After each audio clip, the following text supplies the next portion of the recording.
Olá para você que tem acompanhado o Crescer Digital, esta é a disciplina Qual é a Vontade de Deus para a minha vida, qual é a vontade de Deus para a nossa vida. E chegamos ao sexto e último encontro nosso aqui, batendo esse papo em torno da Palavra de Deus sobre esta que é a pergunta essencial da vida cristã, qual é a vontade de Deus para a nossa vida. Eu estava lembrando, Gui, do Dietrich Bonhoeffer, que ele tem um livro chamado Ética. E nesse livro ele fala que a ética cristã se define na pergunta qual é a vontade de Deus. Então, entender qual é a vontade de Deus tem a ver com entender a maneira pela qual eu devo me entender e eu devo construir a minha vida de ações que correspondem à vontade de Deus. Legal pensar dessa forma, né? Exatamente, muito bom. Acho que hoje, então, finalmente vamos descobrir qual é a tão desejada vontade de Deus para a nossa vida, finalmente. E é uma descoberta, não tanto descoberta, né? Mas o que pode, como a gente já disse desde o início, né? O que pode ser frustrante para tanta gente é que a vontade de Deus não é um segredo. A vontade de Deus não é algo mirabolante e nem diz respeito a circunstâncias específicas da sua vida e pequenas decisões da sua vida, mas diz respeito a um plano mais abrangente, mais amplo do que isso, né?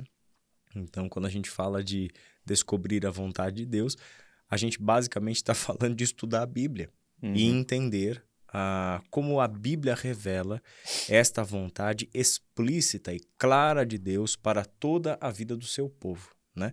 Então, acho que essa é a pergunta que a gente tem para trabalhar hoje, né? Então, qual é a vontade de Deus para a nossa vida? Qual é a fonte segura, né? E a referência que a gente tem para a vontade de Deus na nossa vida? Se você me permitir, Gui, eu queria fazer uma breve recapitulação, talvez, do episódio passado, só para a gente lembrar, porque Sim. no episódio anterior a gente falou, a gente tentou responder um pouquinho aquela pergunta, e se eu tomei as decisões erradas, e se eu estou vivendo uma decisão errada, o que eu tenho que fazer, né? E aí a gente aprendeu que recalcular a rota é o arrependimento, né? Essa é a resposta de Deus para a nossa vida, né? Exato. Exatamente. E lembrar também que o sacrifício foi perfeito por conta da graça, por conta da redenção. A gente não precisa viver olhando para os erros que aconteceram, vivendo para as atitudes erradas que a gente tomou, para as decisões erradas, e graças a Deus por isso. A gente consegue olhar para frente e seguir a vida daqui para frente, sabendo que Deus nos perdoou, que Ele tem o melhor para nós, que Ele tem um plano e que a gente pode fazer parte desse plano. Amém por isso, né? E é aquilo que Jesus disse desde o início do seu ministério público, quando ele começou a anunciar o evangelho do reino de Deus, as boas novas do reino de Deus. Qual é o chamado do evangelho, né? Arrependam-se e creiam no evangelho. Não é apenas se arrepender no sentido de amargar uma culpa. Eu estou arrependido, então me deixa aqui no meu canto curtindo a minha consciência culpada, né? Não, é um arrepender e um desprender-se de si mesmo. Se arrepender é parar de confiar em si mesmo, nos seus próprios caminhos e até mesmo nas suas autopunições pelos seus erros do passado e crer neste perdão que Jesus Cristo concede no Evangelho, que vem justamente do sacrifício perfeito que ele realizou por nós, né? Então, o arrependimento tem a ver, portanto, com também a dependência absoluta da graça de Deus para recomeçarmos, né? Exatamente. E acho que um ponto de partida, né, para a gente pensar, nós fomos vendo durante essas últimas aulas, o que ficou claro é que Deus tem um plano. Esse plano, ele é certo. Deus tem um plano para nós. A Bíblia fala que os planos de Deus são perfeitos. Nós temos um papel nesse plano. Então, qual que é o nosso papel nesse plano? Eu acho que o que a gente poderia começar a conversar é que nós temos algumas funções nesse plano. E a Bíblia fala também que nós temos diferentes responsabilidades, né, no plano. Ainda bem que a partir do momento em que você se converte a Cristo, não são todos pastores. Sim. Não se tornam todos músicos. Não se tornam todos voluntários de uma área X. Mas Deus nos coloca personalidades diferentes, para que dentro desse plano a gente assuma coisas diferentes. Sim. Porém, tem alguns pontos em que, a partir do momento em que a gente começa a caminhada com Cristo, independente do seu chamado, da sua vocação, a gente entende que isso faz parte da vida de um cristão maduro. Então, nós somos chamados para ser embaixadores de Cristo. Nós somos chamados para ser agentes da reconciliação. E a gente foi chamado para ser discípulos e discipuladores. Eu acho que esses pontos, independente do seu chamado, da sua personalidade, se você é mais tímido, se você é mais extrovertido, não importa. Isso faz parte da vida de um cristão maduro. Perfeito. A gente tem essa trilha aí para a gente caminhar e entender de fato, né, que esse processo todo aí, né, da nossa conversão, né, que é o que a gente está chamando de arrependimento, né? Então, o arrependimento gera em nós o que a gente chama de conversão, que é a junção do arrependimento com a fé em Cristo Jesus, né? E aí a gente passa a começar de fato a entender que o caminho de Deus para nós é que nós sejamos como Cristo. Deus quer que nós sejamos como Cristo. Por exemplo, Romanos capítulo 8, versículos 28 e 29 diz o seguinte: E sabemos que Deus faz todas as coisas cooperarem para o bem daqueles que o amam e que são chamados de acordo com o seu propósito. Então, olha só, a gente está falando do conhecimento da vontade de Deus. Você falou da clareza que nós precisamos ter de que Deus tem um plano e que nós fazemos parte desse plano. E é justamente disso que Paulo está falando aqui. Sermos chamados de acordo com o propósito de Deus. Beleza, então qual que é esse propósito de Deus? Pois Deus conheceu de antemão os seus e os predestinou para se tornarem semelhantes à imagem de seu Filho, a fim de que ele fosse o primeiro entre muitos irmãos, né?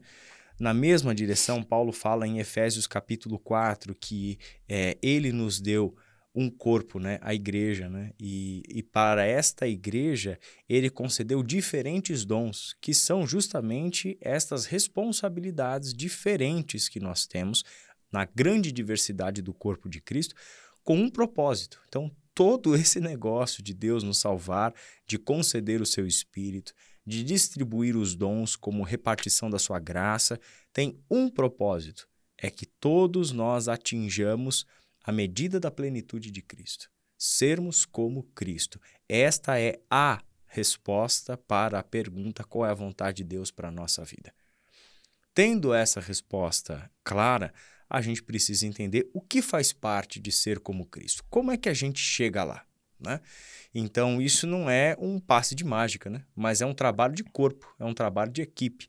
Eu não alcanço isso sozinho. Eu dependo, né, dos meus irmãos de fé, dependo, portanto, do dom que Deus concedeu a outras pessoas que serão utilizados para a minha edificação na medida em que os meus dons são utilizados para a edificação do outro, né? A gente pode começar, Gui, pela sequência que você deu, e aí você pode ir chamando os assuntos e a gente vai batendo um papo, então, sobre o que compõe, né, a realização desse grande plano de Deus para nós. Perfeito. Eu acho que todos nós, né, como cristãos, fomos chamados para ser embaixadores de Cristo, né? Certo. Paulo também fala lá em 2 Coríntios, capítulo 5, versículo 20. Portanto, somos embaixadores de Cristo, como se Deus estivesse fazendo o seu apelo por nosso intermédio. Por amor a Cristo suplicamos, reconciliem-se com Deus. Então, o embaixador, ele está ali para ser um representante. Isso. Essa é a nossa função. Uma das nossas funções, quando a gente olha para essa vontade, Isso. que é nos parecer cada vez mais com Cristo. Perfeito. Perfeito. Quando a gente fala disso, né, só um dado importante aqui é que esses pontos que a gente está trazendo não são funções diferentes do corpo de Cristo, como se o Gui fosse chamado para ser um embaixador de Cristo e eu não. A gente está falando do que é comum a todos nós, independente do nosso dom, independente do que fazemos, todos nós, como povo reconciliado com Deus, somos chamados para sermos, portanto, representantes do seu reino na terra. Isso é uma mudança de perspectiva sobre o que é a vida. Uhum. Eu não estou aqui para realizar os desejos do meu coração, não estou aqui para querer todas as coisas e querer usar Deus para realizar minha vontade. Eu estou aqui com um propósito. Este senso de propósito não pode ficar aberto, né? Como se eu estivesse aqui para descobrir o meu propósito, né? E aí o que vai acontecer invariavelmente é que ao longo da vida a gente vai descobrir dezenas de propósitos, né? Porque tem a ver com as inclinações do nosso coração. Enquanto a gente não entender o propósito de nós estarmos aqui e de que qualquer coisa que a gente faça tem que estar dentro desse propósito, a gente vai ficar tateando, a gente vai ficar atirando para todo lado sem saber o que está fazendo, né? Sem saber para onde está indo, né? Exatamente. E isso, entendendo essa questão de sermos embaixadores, representantes do reino de Deus aqui, precisamos nos portar como representantes do reino. Isso muda a nossa perspectiva de nós mesmos. Uhum. Trazendo para o contexto atual, né? O que é um representante de uma marca? Uhum. Normalmente é um cara que ele vem até você te apresentar a marca. Ele entende tudo da marca. Ele se porta até fisicamente em como a marca descreve toda a empresa e tudo mais. E ele traz para você a entender qual que é o mundo que essa marca acontece. Uhum. Nós como cristãos, a gente tem que entender que é a mesma coisa. Eu estou sendo embaixador, eu estou representando Cristo, mas eu estou representando um Cristo que eu não conheço. Uhum. Eu estou representando um Cristo, como a gente falou de Paulo na aula passada. Uhum. Eu estou representando um Cristo que ele é numa perspectiva diferente do que a Bíblia está me passando. Não faz sentido. Uhum. Então, acho que para sermos embaixadores, representar o reino de Deus aqui na Terra, primeiro eu preciso entender tudo sobre esse reino. Sim. Essa busca constante pela palavra de Deus, pelo relacionamento com Cristo, ele não para. Uhum. Para que isso esteja cada vez mais introduzido na minha vida, ao ponto de quem me olhar vai entender, nossa, esse cara, eu sei o que ele está trazendo, eu sei quem ele está representando. Uhum. Uhum. Isso é um ponto, né? Se a vontade primária de Deus é que sejamos como Cristo, eu preciso entender quem é Cristo. Exatamente. Básico assim, né? Então, isso não vai acontecer sem o nosso conhecimento da palavra de Deus. Por quê? A Bíblia apresenta para nós quem é Jesus e a Bíblia é o único lugar que nós temos acesso a um conhecimento objetivo de quem é Jesus. É o único, eu não tenho nenhum outro. Eu só tenho 4 evangelhos para me dizer quem é Jesus Cristo. E esses 4 evangelhos, textos narrativos, nos falam o que nós precisamos saber sobre Jesus. Eles não falam tudo. Né? O próprio João termina o evangelho dele dizendo, Jesus fez muitas outras coisas que não estão contadas nesse livro. Né? Então, é o que a gente precisa saber sobre Jesus. Gente, vamos lá. São apenas 4 evangelhos. São menores do que qualquer livreto que você tenha na tua estante de uma, né, ou de uma livraria ou de uma biblioteca. São textos pequenos, curtos. Evangelhos são fáceis de ler, são textos narrativos, não são textos filosóficos, acadêmicos, né? São contação de história. Então, não se debruçar sobre esses textos continuamente, se expor a esses textos continuamente, é não fazer o mínimo necessário para que a gente entenda e que viva segundo este propósito, né, revelado da vontade de Deus, que é que sejamos como Cristo. Né? Então, começa por aí a maneira como nós lidamos com a palavra de Deus no nosso dia a dia, na nossa rotina devocional. O que vai acontecer se a gente não for pelo caminho da Escritura? É isso que você falou. A gente vai inventar um Cristo, que é a nossa imagem conforme a nossa semelhança. Exato. É um Cristo que, na verdade, é apenas um reflexo dos meus próprios desejos, dos meus próprios ideais, das minhas ideologias políticas. É disso. É um Cristo que está lá representando o que eu quero que ele represente. Bom, isso não é viver dentro da vontade de Deus. Isso é viver completamente fora da vontade de Deus, né? Então, não me espanta que as pessoas, às vezes, têm crises de fé. E aí, quando você conversa com as pessoas e cava um pouquinho mais o que é essa crise de fé, o que você descobre?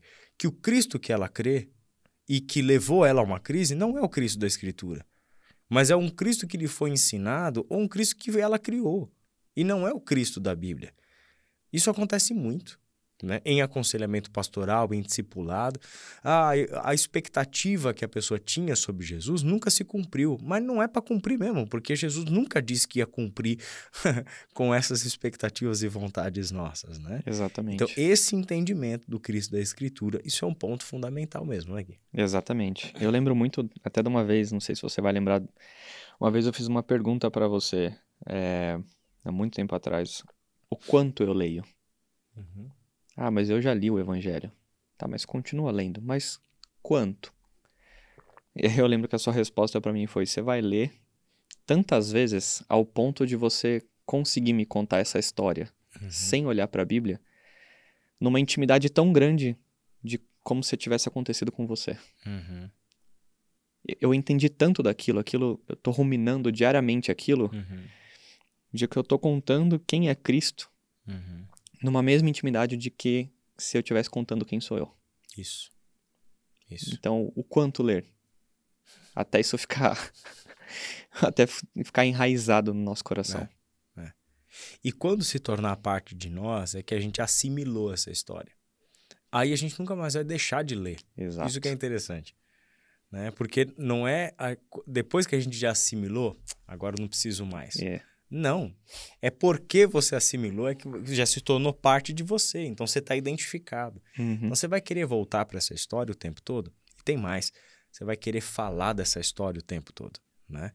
O que talvez leve a gente a um outro ponto aí que você tinha elencado, né? Exatamente. O que mais que a gente tem aí naquela pequena lista aí de palavras da Bíblia que nos ajudam a entender o que compõe esse projeto de sermos como Cristo. Exato. Paulo ele traz isso também em 2 Coríntios, né? Que uma das nossas funções também como cristãos maduros é sermos agentes da reconciliação. Basicamente é sermos essa ponte entre a inimizade de Deus e o homem. E a gente ser essa ponte de paz, de união, de reconciliação. O homem, ele se afastou de Deus por conta do pecado. Cabe a nós, cristãos maduros, sermos essa ponte para unir o homem a Deus novamente. Então, como a gente falou na aula passada, né? Sobre a vida de Paulo. Não importa o quanto de prejuízo eu vou ter no decorrer da minha vida. Se esse prejuízo, o retorno dele for alguém conhecendo mais de Cristo, é uma família conhecendo quem Deus é, esse prejuízo, na verdade, ele é lucrativo. Porque eu estou cumprindo o papel de Deus para minha vida. No reino de Deus é o maior lucro que alguém poderia ter. Exato. É isso. É entender que o plano de Deus consiste em salvar. Então, vamos lá. Se a gente pudesse resumir em poucas palavras. Qual que é o grande plano de Deus para a história? Para o mundo que está escravizado pelo pecado e pela morte. Bom, o grande plano de Deus é salvar. A Bíblia é uma grande história de salvação. Exatamente. Ele salva em Cristo, né? Uma outra palavra que o Novo Testamento usa para salvar é essa palavra, reconciliação. Ser salvo significa ter sido reconciliado com Deus. Deixar um estado de inimizade e entrar em um relacionamento de amizade com Deus. E isso só foi possível por meio de Jesus Cristo, né? Aí vamos fazer a leitura desse texto de 2 Coríntios, que a gente está fazendo a referência a ele. Vamos ler 2 Coríntios, capítulo 5, do verso 18 até o verso 21. E tudo isso vem de Deus, aquele que nos trouxe de volta para si, isso é, que nos reconciliou por meio de Cristo e nos encarregou de reconciliar outros com ele. Pois em Cristo, Deus estava reconciliando consigo o mundo, não levando mais em conta os pecados das pessoas, e ele nos deu esta mensagem maravilhosa de reconciliação. Agora, portanto, somos embaixadores de Cristo. Deus faz seu apelo por nosso intermédio. Falamos em nome de Cristo quando dizemos reconciliem-se com Deus. Pois Deus fez de Cristo, aquele que nunca pecou, a oferta por nosso pecado, para que por meio dele fôssemos declarados justos diante de Deus. Né? Eu acho uma das passagens mais claras, mais explícitas, né? Mais evidentes assim, sobre qual é o plano de Deus e aonde eu me encaixo nesse plano. Aonde a gente encontra um senso de propósito para que a gente pare de querer dar um propósito para a nossa vida.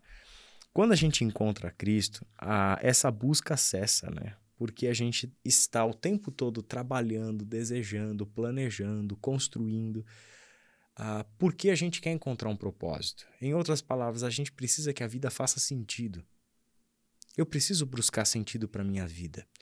E é como se eu fosse o responsável de dar sentido para a minha vida.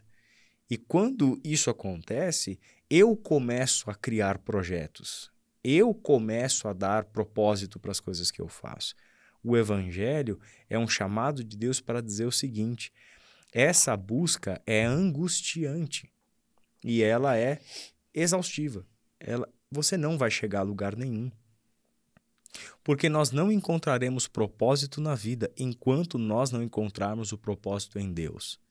E aquilo que você falou na nossa aula passada, cabe a nós conhecermos Cristo, sermos como Cristo e descobrir quem nós somos, como Paulo descobriu quem ele era. E a gente só descobre quem nós somos diante de Cristo. É na face do Cristo que nós descobrimos quem nós somos, né? E aqui a gente encontrou o propósito da nossa vida. Primeiro, em que condição nós encontramos? Reconciliados com Deus. Fomos reconciliados com Deus por meio do sacrifício de Jesus Cristo. Ponto. Entendemos agora que Ele nos deu uma nova história para viver. Aí vem o quê? As responsabilidades, né? Uma vez que estamos reconciliados com Cristo, o que Ele quer que a gente faça? Que a gente reconcilie outros com Ele. Que a gente leve ao mundo a mensagem da reconciliação e o serviço da reconciliação, né, Gui? Exatamente.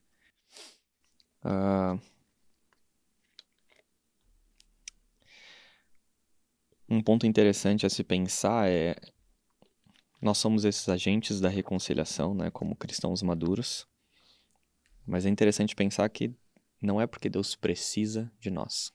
Uhum. Deus, ele não precisa.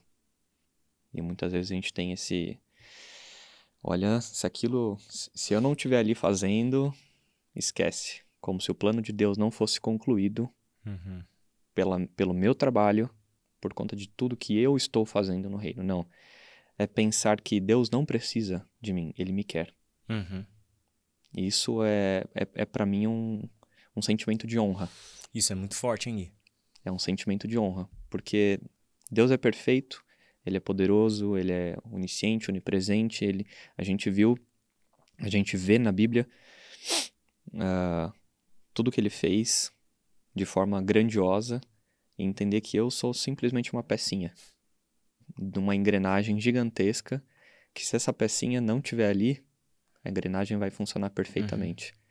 Então, na verdade, quando eu não assumo o meu papel de representante do Evangelho, de agente da reconciliação, quem está perdendo sou eu. O plano não vai deixar de ser executado. Porque Deus é perfeito. Mas que honra eu poder fazer parte desse plano. Exato. Isso muda radicalmente também o nosso senso de responsabilidade, é verdade, mas muda muito a nossa identidade, a construção e a lapidação da nossa identidade, né? Quando a gente entende isso que você colocou muito bem. Deus não está interessado no que você tem para fazer, nas tuas habilidades, né? A gente está falando aqui de reconciliar pessoas com Deus por meio da mensagem do Evangelho. Deus não está interessado na tua oratória.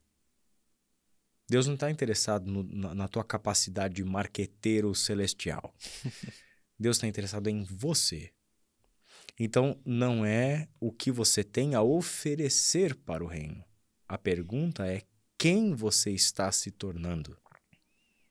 E essa é a pergunta-chave. Então, procurar a vontade de Deus, então, não diz respeito a o que Deus quer que eu faça, mas diz respeito a quem Deus quer que eu me torne. Correto? Exatamente. E eu acho que, indo para o terceiro ponto, isso até um mandamento que Cristo nos deixa é: agora vocês vão e façam mais discípulos. Essa é a palavra que ele traz ali para os discípulos. Tudo isso que eu fiz com vocês, todos esses ensinamentos, o sentar na mesa, o servir, o caminhar junto, o cuidar um do outro, isso que vocês tiveram aqui, vão e façam iguais. Façam igual. Até onde? Até os confins da terra. E eu acho que isso também é um ponto essencial na vida do cristão maduro. Eu estou sendo discipulado pela palavra de Cristo, da mesma forma que Cristo discipulou os 12 e ensinou e caminhou junto, e os 12 conheceu e copiou e replicou. Eu estou sendo essa pessoa, porque ser discipulado pela palavra por Cristo é essencial na vida de um cristão. Perfeito, perfeito. Vamos voltar a esse texto, então, de Mateus, capítulo 28, que você está mencionando. E eu acho que ele é um bom texto para a gente ir para a conclusão deste encontro e também da disciplina, né? Qual é a vontade de Deus para a nossa vida. Porque se a gente está procurando uma vontade de Deus para a nossa vida, como a gente disse, ela não é algo que está oculto, né? Que a gente vai jogar dados para descobrir qual é a vontade de Deus, né? Mas ela está revelada na Bíblia de tantas e tantas formas, né? E vai sempre na mesma direção. Por exemplo, quando a gente lê lá Mateus capítulo 28, do verso 18 até o final. Jesus se aproximou deles e disse: toda a autoridade no céu e na terra me foi dada. Portanto, vão e façam discípulos de todas as nações, batizando-os em nome do Pai, do Filho e do Espírito Santo. Ensinem esses novos discípulos a obedecerem a todas as ordens que eu lhes dei. E lembrem-se disso, estou sempre com vocês até o fim dos tempos. Né? Famoso texto da Grande Comissão, né? Onde lembra para nós o essencial da nossa vida. E o essencial não pode ser esquecido. A gente falou na aula passada sobre o essencial, né? Decisões que são tomadas dentro do essencial e não por aquilo que não é essencial. Se não é essencial, pode ser deixado de lado. Não precisa ser agarrado. Bom, tá aqui o essencial para o cristão. Isso é o essencial. É entender que nós somos chamados para ser e fazer discípulos. Para mais nada. Exatamente. É interessante como a própria história da igreja e a nossa cultura, né, consumista de religião que foi sendo criada do mundo evangélico, né, o como a gente foi, cara, criando um monte de outras coisas, propósito, que é um desvio. É aquele negócio, é soterrar a verdade do evangelho em cima de um monte de bugiganga, de coisas que não são essenciais e que deveriam estar na lata do lixo, que nem Paulo fez com a história dele. Né? Deveriam estar na lata do lixo para que a gente viva o que é o essencial. Exatamente. Então, é ir por todo mundo, um movimento, né, que tem uma intencionalidade, é sair de onde eu estou e ir para o mundo, e entender que este movimento significa incluir pessoas na família de Deus, batizando-os em nome do Pai, do Filho e do Espírito Santo. Envolve o ensino, você só ensina o que você conhece, se você não conhece, você não ensina, que a gente já falou sobre Cristo, sobre os evangelhos e sobre a palavra de Deus como um todo, evidentemente. E fala também sobre ensinar a obedecer. Não é apenas o ensino da sala de aula, mas é entender como que todo este conhecimento das Escrituras, cognitivo e espiritual das Escrituras, se transforma em um modo de viver. Ensinar a obedecer a tudo que Jesus nos ordenou. Né? Isso aqui é a resposta, né? Para tudo aquilo que a gente precisa saber. E o processo de se tornar como Cristo visa apenas isso. Né? Exato. Eu me lembrei de um livro de discipulado do Josué Campanhã, que ele menciona num trecho exatamente isso. As igrejas atualmente estão tão preocupadas em eventos e agendas e 30 ministérios diferentes para fazer coisas mirabolantes, quando na real a única coisa que a gente precisa fazer é copiar o que Cristo fazia. é simples. Uhum. O evangelho, ele é simples. Uhum. Não é fácil, Uhum. mas é simples. Então, se a gente conhecer Cristo e a preocupação da nossa vida for copiar o que Cristo fazia, é cuidar, é servir, é ensinar no nosso dia a dia. Uhum. Porque é o que Cristo fazia. Ele fazia isso no dia a dia Sim. dele. Ele estava na mesa, jantando com os discípulos, ele estava ensinando. Uhum. Se ele estava fazendo uma tarefa, ele estava servindo. Era o nosso dia a dia. A gente não precisa de grandes eventos. Uhum. Eu não preciso ter um cargo, eu não preciso ter um título, eu não preciso ter um espaço na igreja Uhum. para colocar isso em prática. Sim. A gente pode fazer isso na mesa do almoço, em família, no domingo. Uhum. A gente pode fazer isso na mesa do trabalho, com o nosso colega do lado. É colocar em prática de uma forma simples tudo aquilo que Deus tem ensinado pra gente. Amém. Amém. Gui, muito obrigado por essa jornada breve, mas profunda, tremendamente produtiva. Obrigado pela tua disposição e por se deixar usar por Deus e fazer a lição de casa, né? Se preparar não só para conhecer o conteúdo do assunto, mas também e o que cabe a todos nós, né? Passarmos a viver isso, né? Essa ser a nossa busca de fato, né? Valeu, foi um prazer ter você aqui com a gente. Obrigado, o prazer foi meu. É o que a gente sempre fala, a gente que está aqui estudando, para nós é enriquecedor. Para mim, somos nós os que mais aprenderam. Quando a gente se prepara para ensinar, para trazer algum ponto específico, então para mim é uma honra, porque o que eu aprendi nessa caminhada, para poder ensinar, com certeza eu aprendi e cresci muito. Legal, Gui, legal. E esse é o nosso desejo e oração também por você que tem nos acompanhado. Obrigado pela companhia, obrigado por estar com a gente até aqui. Continue a estudar, seguir os passos aí das nossas trilhas aqui no Crescer Digital, porque todo esse conteúdo é produzido para a tua edificação, para o teu crescimento e com certeza através de você alcançará outras pessoas de duas formas. Você compartilhando com os outros este canal e essas possibilidades de aprendizagem que a gente disponibiliza aqui e também pelo seu próprio testemunho de vida, por aquilo que você vai vivenciar na sua jornada com Deus enquanto você está no convívio com as outras pessoas, lembrando sempre de que você está aqui como embaixador, como uma embaixadora do Reino de Deus, uma representante de Cristo na Terra. Que Deus te abençoe e até os nossos próximos encontros.